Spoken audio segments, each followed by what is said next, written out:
lo ideal, aquellas cosas que quiere identificarse como propio de la propia cultura de los pueblos. Es interesante ver cómo todos los pueblos del mundo han querido identificarse con una bandera, con un símbolo que sea el que recoja del ámbito de su historia las cosas más resaltantes.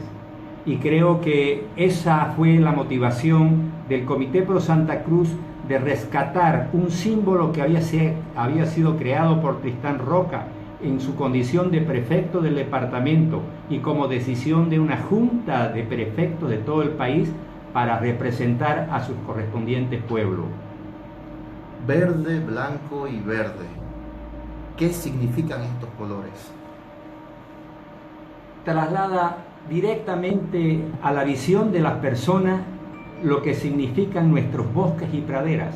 Por un lado, con el verde, que es el que nosotros nos identificamos, y el blanco, que es la limpidez del pensamiento y del ideal cruceñista en favor de su pueblo y de los pueblos con el que conformamos una nación. En su gestión como presidente del Comité Pro Santa Cruz, en el año 81, se declaró el 24 de julio Día de la Bandera Cruceña, oficializándose también su himno, escrito por el fallecido poeta cruceño Luis Darío Vázquez Rivero, con música del destacado profesor Nicolás Menacho Tarabillo. ¿Recuerda usted, doctor, cómo fueron los detalles de esta importante resolución del directorio cívico? ¿Cómo no? Primero habría que hacer un poco de historia del hecho que el anterior presidente, doctor Rodolfo Roda, fue quien izó la bandera después de que hubiera sido izada por el doctor Tristán Roca, pero que la izó en el local del Comité Pro Santa Cruz. En el año 80. El año 1980. Pareciera, de acuerdo a los datos históricos no escritos, que eso causó una reacción contraria de parte del gobierno de Luis García Meza. Entonces, en nuestro directorio se decidió sacar a la bandera cruceña de su local y distribuirla a todas las personas, a todas las instituciones de Santa Cruz. Y las primeras personas que recibieron de mano del presidente de la institución fue el prefecto del departamento, que era el doctor Román Vaca, el alcalde municipal, que era el señor Luis López Basigalupo, el arzobispo, que delegó en manos de Carlito Jerique la recepción en la Catedral de Santa Cruz, y luego la distribuimos a todas las instituciones afiliadas al comité. Fue una oportunidad de explicar la importancia de rescatar un símbolo para que represente los ideales cruceños. Y en aquella oportunidad, después de realizar esa campaña que se distribuyó en todo el ámbito, no solamente citadino, sino de las provincias, se vio la conveniencia de elaborar un himno a la bandera cruceña. Se creó una comisión de distinguidas historiadores y algunos poetas de Santa Cruz para poder analizar un proyecto de nuestro amigo Luis Darío Vázquez Rivero, que presentó un proyecto bello.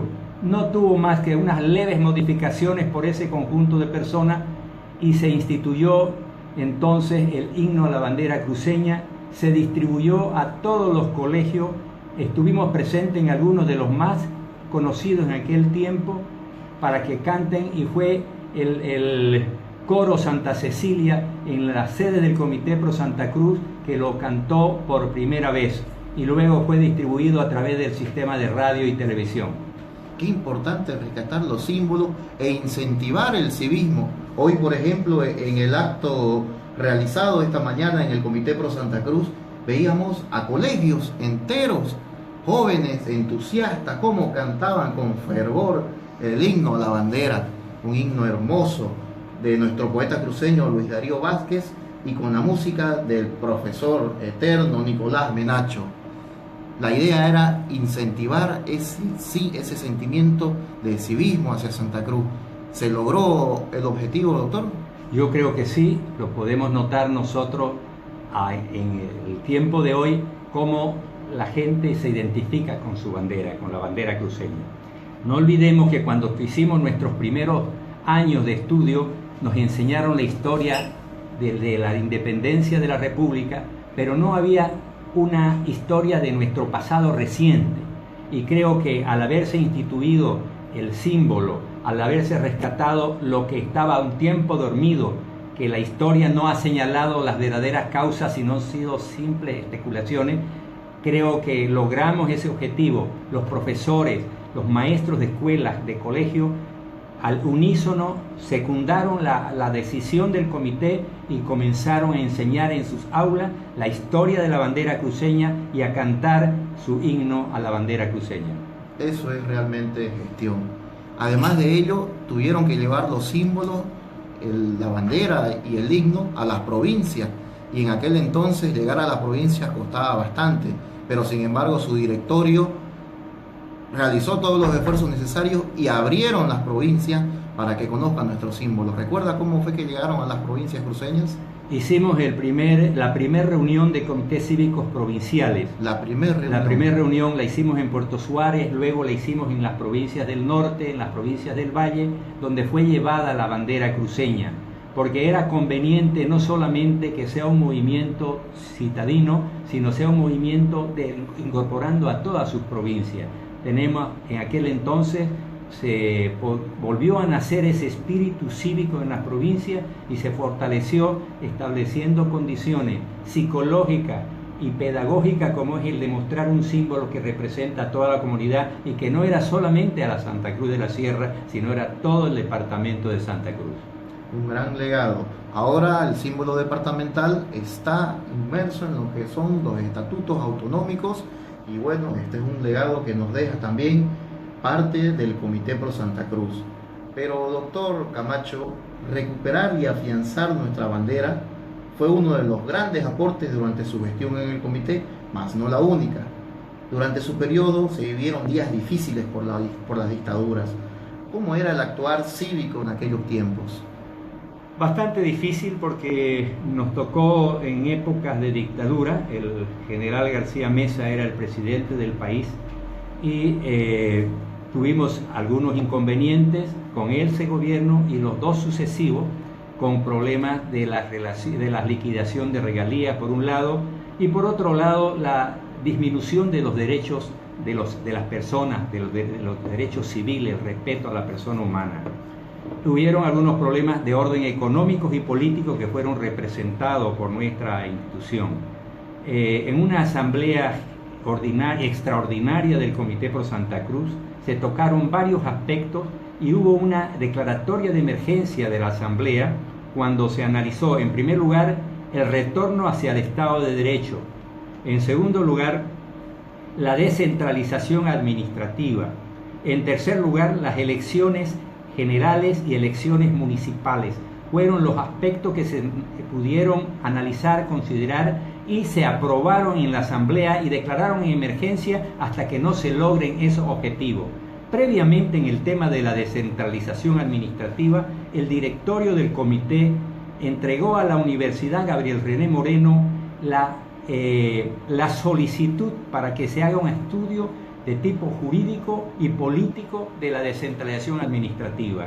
Ese estudio estuvo a cargo del Instituto de Ciencias Jurídicas, que presentó un informe que fue llevado a la primera reunión de comités cívicos del oriente y sur del país, en el que participaron Beni, Pando, Santa Cruz, Chuquisaca, Tarija, y después de esa primera reunión se hizo otra reunión. ¿Esa fue en Sucre, la primera reunión? No, esa fue en Santa Cruz, la de los comités cívicos orientales y del sur del país. Ahí participaron además de los tres departamentos del oriente, Tarija y Chuquisaca.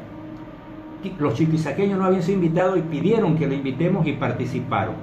De esa reunión se decidió hacer una primera reunión de comités cívicos de todo el país, a la que acudió Oruro, Potosí y La Paz. Esa fue en la ciudad de Sucre. En estas reuniones se aprobó la tesis de la descentralización administrativa por unanimidad. Ya no era un problema solo de Santa Cruz, porque como siempre ha habido la susceptibilidad del gobierno de pensar que Santa Cruz se tiende a dividir al país, nosotros quisimos llevar ese planteamiento, que sea un planteamiento aislado de Santa Cruz, sino de todo el país, y fue aprobado. Y cuando se informó a la Asamblea Extraordinaria de esa posición, la Asamblea con más contundencia estableció la necesidad de continuar con este pedido de la descentralización administrativa. Y en el caso del problema de las elecciones generales se dio dos opciones: o se volvía al Congreso del 80, que lo habían tumbado antes de tomar prácticamente posesión Hernán Siles Suazo, o se hacían elecciones generales. Y para el tema de las elecciones municipales, la Asamblea aprobó la necesidad de hacer un referéndum para saber qué pensaba el pueblo de la necesidad de las elecciones municipales. O sea que podemos decir que todas esas reivindicaciones, porque Santa Cruz tenía un gobierno municipal antes de la época del MNR, que fue la que cerró esa posibilidad. Entonces, con esta situación se promovió el interés de todas las instituciones cruceñas de buscar y rescatar aquellos derechos que habíamos perdido. Claro que sí, la descentralización administrativa fue una conquista muy importante. Además de ello, retomar el camino a la democracia fue un camino que costó sangre, que costó mucha pena, luto para familias cruceñas. ¿Cómo fue el andamiaje cívico para conseguir esa democracia plena en el país? Bueno, estaba el presidente, era el general Torrelio. Nosotros hicimos conocer la decisión de nuestras instituciones, que era el directorio, luego las asambleas que apoyaban la posición del directorio, y le dimos un plazo de 48 horas para que se retorne al Estado de Derecho. Y en aquel entonces el gobierno y su ministro de gobierno dijeron que era un intento de separatismo de Santa Cruz. Inmediatamente tomamos una avioneta con varios directores del comité y visitamos Cochabamba. Estábamos llegando por aterrizar al Beni cuando el gobierno convocó a elecciones generales. Estaba en huelga el comité cívico en Trinidad y nos permitieron entrar ya a Cochabamba por unanimidad. El directorio del comité cívico había apoyado la petición del retorno de derecho. Y ese propósito nuestro era para mostrar que no era solamente una posición de Santa Cruz, sino de otras partes del país con los que nosotros habíamos tomado contactos telefónicos. Al llegar al Beni ya fue un regocijo completo de que se había convocado elecciones. No salió por ahí, pero había la otra opción, que era convocar al gobierno de los 80, que fue por donde se pudo retornar al Estado de Derecho. Pero fue ante una posición del Comité Pro Santa Cruz. Claro, ya había caído el general García Meza. Precisamente el Comité Pro Santa Cruz en su gestión hizo un gran aporte para que García Meza deje el mando del poder. ¿Se acuerda usted del escandaloso caso de las piedras preciosas y semipreciosas de La Gaiba? Claro, nuestro comité también planteó, nos trasladamos con la radio de televisión universitaria a la ciudad de Sucre y planteó una denuncia ante el fiscal general de la República de un famoso contrato para explotar las piedras preciosas de La Gaiba, con documentación que habíamos obtenido en forma extraoficial, pero con mucha argumentación que nos daba la seguridad de que se había firmado ese contrato, incluso con fotos de cómo se estaba explotando con dinamita los lugares donde se estaba haciendo la explotación de las piedras preciosas. Ante esa situación fuimos y visitamos al presidente de la Corte Suprema de Justicia, un gran abogado, jurista. Nos escuchó, le entregamos también dijeron, cuando llegue el tema de la fiscalía van a pasar, dejamos al doctor Poppi, que era presidente del comité cívico, que estaba escondido. Nos reunimos con él en una casa particular porque lo estaba persiguiendo el gobierno de García Meza, y conseguimos que el directorio clandestino apoye la posición nuestra y sigan el tema con varios abogados hasta que llegue a la Corte Suprema de Justicia.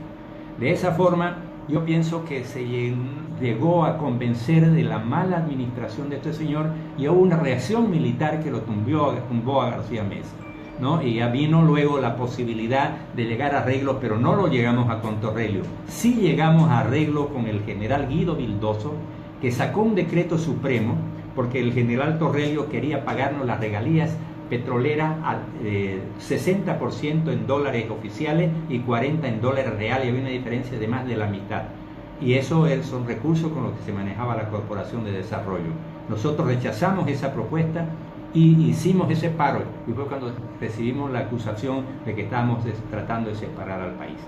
Con todos esos argumentos cayó Torrelio y Vildoso nos atendió y sacó el decreto supremo y nos dijo: se lo dejo ese decreto supremo, pero recién tal día, cuando yo ya entregue mi informe y sea convocado a que se instale el Congreso del 80, ustedes pueden hacerlo público. Y ese día, conforme quedamos con el general Vildoso, leímos el decreto a través del cual se establecía que nos pagaban la regalía, el 100% de la regalía al cambio real. Eran realmente tiempos muy duros que vivió nuestro país. Estamos conversando con el doctor José Luis Camacho Parada, ex presidente del Comité Pro Santa Cruz en aquel entonces. Estamos hablando del año 81 al año 83. Doctor, usted también ha sido secretario de gobierno de la FUN, presidente del Comité Pro Santa Cruz, de la CAINCO, vicepresidente de la Feria Exposición, presidente de la Feria Exposición Internacional, vicepresidente permanente de la Cuenca del Plata, presidente del Colegio Departamental de Médicos Veterinarios de Santa Cruz, presidente de la Federación Departamental de Empresarios Privados, de la Confederación de Empresarios Privados, vicepresidente de los empresarios privados de Bolivia. Realmente un hombre dedicado a la lucha y al servicio. Doctor José Luis Camacho Parada, usted estuvo frente a frente al general García Meza en aquella época, en aquel entonces de tiempos duros. ¿Recuerda alguna vivencia con García Meza? Efectivamente, esas cosas no se olvidan porque son muy importantes y crearon un sentimiento de preocupación en el territorio que nosotros en aquel momento como gobierno moral de los cruceños representábamos. La primera vez, a través del prefecto del departamento, recibimos una invitación para visitarlo en Palacio al presidente García Meza. Fue para tratar el tema del ingenio San Buenaventura.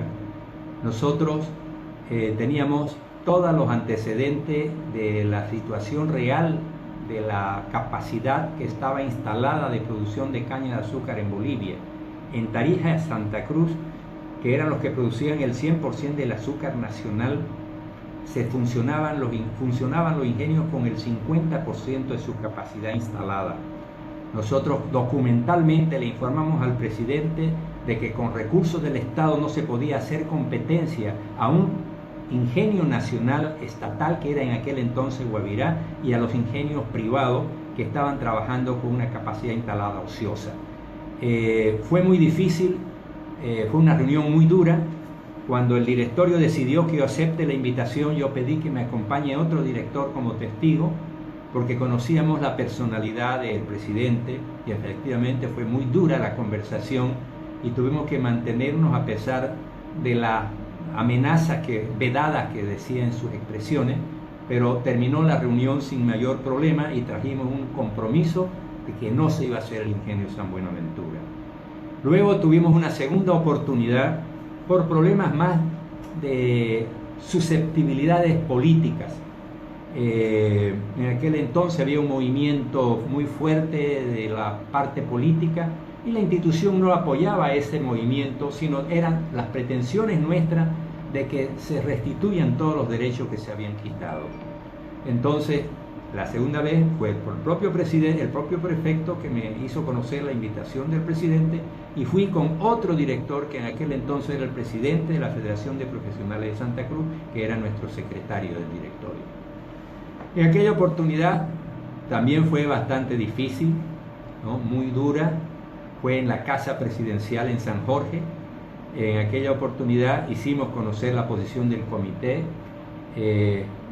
Hubo un momento en que ninguno nos sentamos, estábamos parados porque él nos recibió en lo que llegábamos con amenazas. Por último, me pidió que yo me siente cuando vio que nuestra posición era firme y ahí terminamos más o menos cordial la reunión sin ningún tipo de compromiso.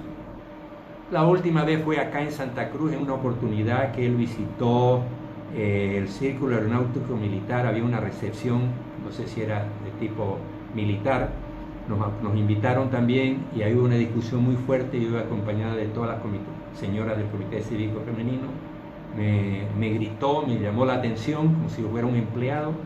Entonces le dije, yo para no faltar el respeto a su investidura, me retiro. Me dijeron, usted se queda y me retiré, me acompañaron las damas del Comité Cívico también.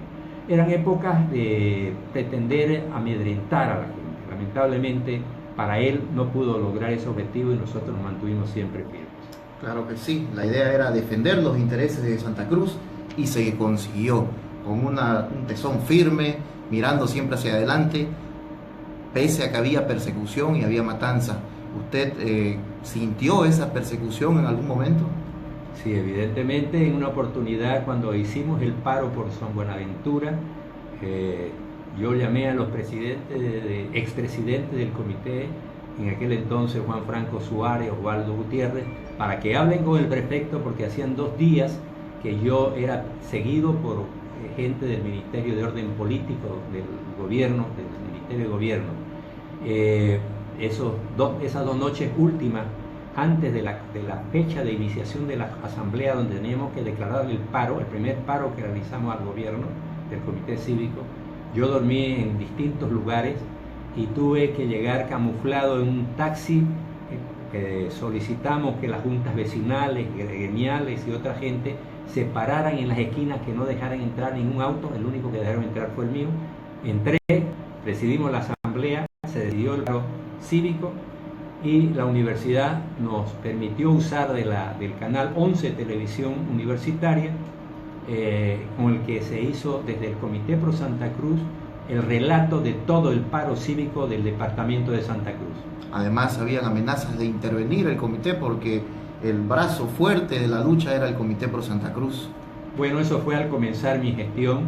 Había una amenaza, incluso se había dictado una resolución del Ministerio de Gobierno para que entreguemos nosotros la sede del comité al gobierno. Nosotros nos paramos, dijimos, la primera reunión de directorio analizó esa intención, convocamos una asamblea y antes que pudiéramos realizar la asamblea, nos llamó el prefecto que había el propósito de dictar una nueva resolución anulando esa y que no iba a haber ninguna intervención del comité. Pero tuvo que hacerse una convocatoria, una junta para que te tiren para atrás. Mire usted, estamos conversando con el doctor José Luis Camacho, gran hombre cívico, hoy en el Día de la Bandera Cruceña, 153 años de su creación. Benito, ¿vamos a una pausa? Vamos a una pausa, enseguida retornamos.